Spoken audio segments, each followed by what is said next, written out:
I rise today to speak to this body about the outrageous Supreme Court decision, the Hobby Lobby case. I look at this not as a member of Congress, but as a doctor. Now, in my training, we took an oath. That oath was to put our patients first, to do good.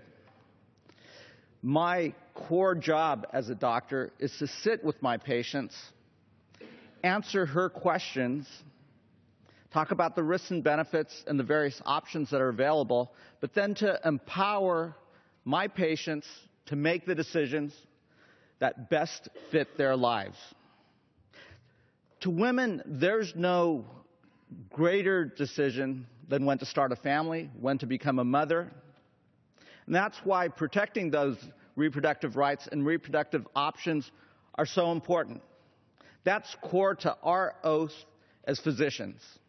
And that's why the Supreme Court's decision on Hobby Lobby was so outrageous. We've got to fight against this encroachment of the government or the justices in the Supreme Court coming into my exam room and getting between me and my patients. That is outrageous. It's an affront to individual liberties. It's an affront to what we do as doctors. Now, here's why, and it's not just me speaking. This is doctors all across America. The American College of OBGYNs calls this ruling outrageous. We need to have all options available. But what am I to do now if a Hobby Lobby employee comes to me as a patient, sits down and says, I'm not ready to start a family at this juncture, and I'd like to know what my contraceptive options are. But I'd like to know what some of the safest methods are.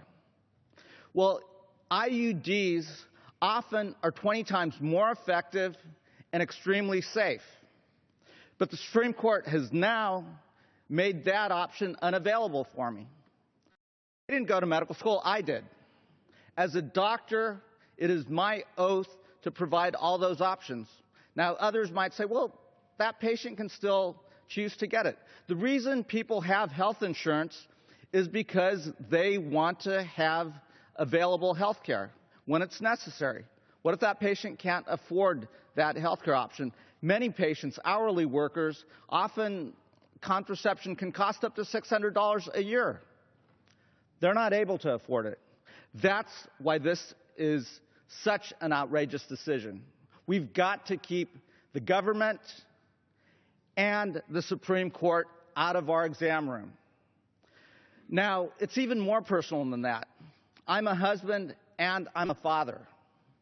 I want my daughter to grow up in a country where she's in control of her health care decisions, where she's in control of her body. Gentleman's recognized for 30 seconds.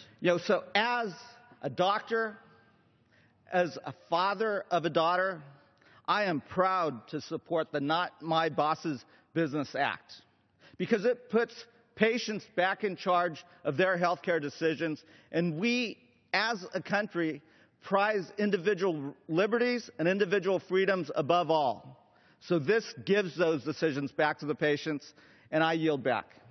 Gentleman yields back.